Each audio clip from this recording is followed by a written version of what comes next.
guys, good morning.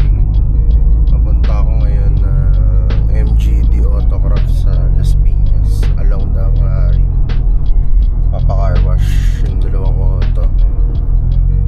Nasa likod si Mrs. Dala yung BRV. Ayun, medyo white tayo ngayon. Bumili na tayo ng bagong action cam pang vlog para hindi sa phone nakastore yung mga videos natin.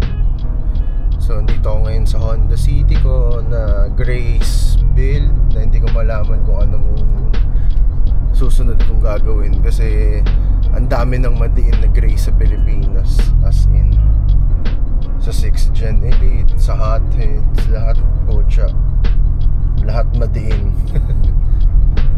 So ayun, pakita ko sa inyo yung interior ng Honda City natin.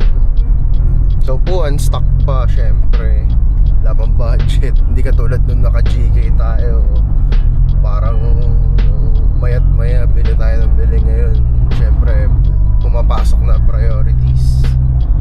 So ito, umpisa natin dito sa harap, steering wheel, yan. Naka personal tayo. Binenta lang sa atin ng mura ng kaibigan from TFC. Tapos naka-Resolve Japan na steering wheel control na hub. Na syempre works bed na paddle shifter. Tapos gauge DFE na 98 homage. Yung limited release ata nila yan sa Japan. Pero meron pa naman. Pero kumuha na kayong gat meron pa. Tapos sa speaker, focal, shoutout sa wipes, pangunas lagi pag emergency. Tapos dito sa rear view, naka-seeker tayo.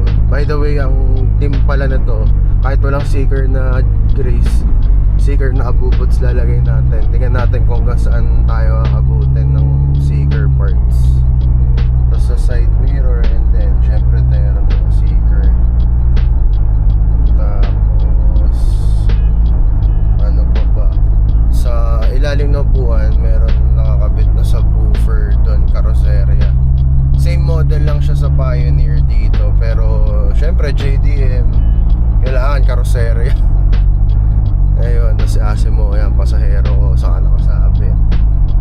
Yun pa lang naman ang update ko dito sa city. Tapos check natin yung iba pa. Ayun guys, nakalimutan ko. Meron din pala tayong aircon vent dito. Ewan ko, kita nyo yan. Aircon vent na unang-una kong kinabit dito last summer. Pero honestly walang silbi. For the sake na may aircon vent din sa Japan, pero ewan ko, pag ginagamit ko siya mas nabibisit lang yung pasahero ko sa likod kasi mas mainit. Kasi nanggagaling lang yung flow ng aircon dun sa ano, sa pang ilalim na bugan niya. So ayun, kumbaga ano lang siya, nakikishare lang siya. Pero galing kasi naaral ni Mike yun ng KM14 Garage. Malupit talaga si Mike. Saka si Amo Dwight. So yun nga, wala talaga siyang silbi kung lamig ang usapan. Pero kung catalog build at Grace build, may silbi yun kasi meron talaga sa likod. Tapos dito hindi lang kita eh, may footlight tayo dyan. Maaga pa kasi. Tapos ang footlight pala ng Grace guys, kung sa GK unahan lang, sa Grace same price. Base lang sa pagkakabili ko kay Amo Dwight, shoutout sa'yo kahit lagi mo akong inaaway. Charot, bait yan si Amo. Kahit same price lang siya kay Amo, sa Grace dalawa, meron sa unahan, meron sa likod. Yung sa likod nakakabit din sa aircon vent. Kaya pag nagkabit ka ng aircon vent, sabayan mo na ng footlight para isang kabitan na lang kay Mike. Pero napansin ko sa footlight niya, though dalawa siya, parang mas mahina ng konti yung sa unahan ng Grace kaysa sa GK kasi isa lang, sa unahan lang siya, left and right, pero iba yung buga, maliwanag talaga. Tapos ito pa pala yung, syempre yung dome light na Honda Access. Yan lang yung upgrades natin sa ngayon sa interior. So ayan, yung mga bolt na yan, bolt cover, pang maselan daw kunwari. Yan. Kasi dapat naman to all stock lang eh. Ewan ko, nangati ako. Parang hindi ko matiis na stock yung auto eh. Tapos mamaya reveal natin yung bagong wheelset ng BRV. Actually hindi siya bagong wheelset guys eh. Hindi siya brand new, ibig ko sabihin. For ano lang dapat siya eh, for pansamantala. So ewan ko, parang nagko-contemplate na ako ngayon na itabi muna. Kasi yung Rega natin, nung nakuha natin siya, may mga paint chip, may sticker na angat na kasi nga pinarefresh yun eh. Medyo OC tayo, naghanap muna tayo ng murang wheels para mura-mura, hindi pala siya mura-mura na pwedeng pantayo habang nire-refurb yung Rega. Tapos pagkatapos, ang plano dapat pagka na-refurb na yung Rega, babalik ko. Kaso ngayon ewan ko, mukhang ibebenta ko yung Rega dahil parang mas trip ko yung ginawa ni Boss Daron ng R&D, ang tagapag-alaga ng mga wheelset ko simula pa noon. Ganda talaga, promise. Pag nakita nyo yung condition dati nung wheelset na yun, kala mo ano eh, kala mo galing junkyard eh. Pero nagawa na magic, ganda. Bali papalit tayo ng lug nuts doon kasi naka-spoon open-ended pa tayo doon. So hindi bagay sa kakalawangin yung studs natin kasi nga hindi naman ako nagpalit ng studs, stock studs lang. So benta na lang natin, tapos palit tayo ng close-ended na kulay blue siguro. Yung brand mamaya na pag na-reveal na natin yung itsura ng mugs. So yun, cut ko muna, papunta na kami na, malapit na kami sa MGD Autocraft. Pag magpapakarwash kayo dyan talaga, promise, kay Tito Mark, hindi kayo magsisisi. Ako galing ako Muntinlupa, talagang dumadayo pa ako doon para magpa-carwash pa kasi talagang doon talaga naalagaan yung auto. Sa dami nung napag-carwash ako sa Muntinlupa, napunta ako sa Las Piñas, diba? Ganun kasulit, dinadayo talaga namin. Tapos kapag gabi naman, since hindi sila available ng late night, punta naman kami ng tama ba, Imus, kay Miko, kay Papi Miko del Rosario sa Clean to Go.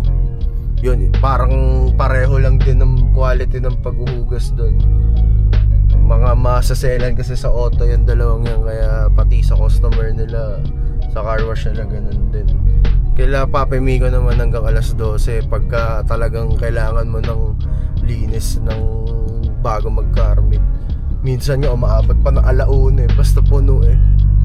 Ayan, yun ang mga recommended natin car washan. So mamaya na guys, balik tayo pag nasa ano tayo, pakabit ng bagong lug nuts ng BRV, bagong pansamantalang lug nuts. Ayan. So yun guys, ano, papalitan na natin ng lug nuts yung BRV. Ito na, reveal na natin yung auto. Pansamantalang mugs daw. Ayan guys, work CR guy. Same spec, 17/7 plus 47. Kaya naka-spacer tayo 5mm. So unahan sa likod 3mm kasi ano, magra-rub eh, laging puno yan. Ayan guys, yan yung tindig niya. So kita nyo, pangit yung lug nuts, kaya papalit muna tayo ng QA.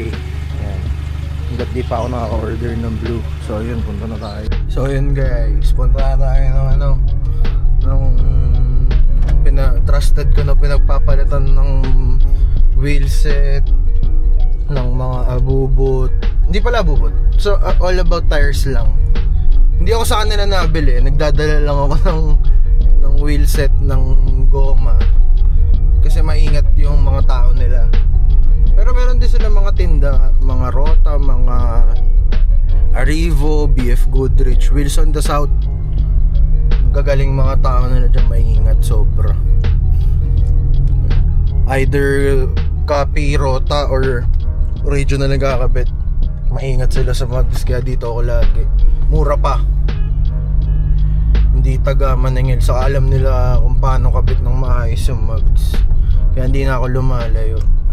Ano yan, dito sa may Muntinlupa, may ari ata yan sila, Kong TV. Yan. Saka yun yung si Sir Kendre. Kaya pag dito kayo sa South, pag naghahanap kayo ng trusted na na pag-i-installan ng mga wheelset nyo dito sa Wilson the South, okay dyan. Lagpas lang ng Pepsi Muntinlupa. Tapos sabihin nyo, nirecommend ko, charot. Pero kilala na nila kasi ko dyan dahil ilang wheelset yung pinalit ko dati sa GK ko. Alam nila nagbabayan sila kung minsan ng mags. So yun, punta na tayo guys. Yan guys, Wilson the South. Yun si kuya. Yun, sinalubong na ako. Yun yung shop nila.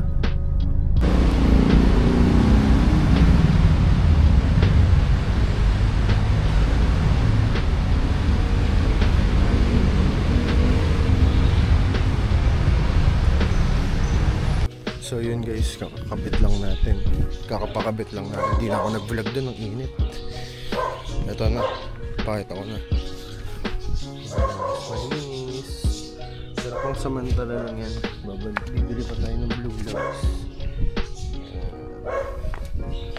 So yan yung tindig na yan.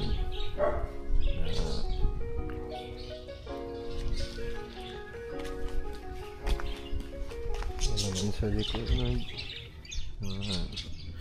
So yun guys, thank you sa panonood.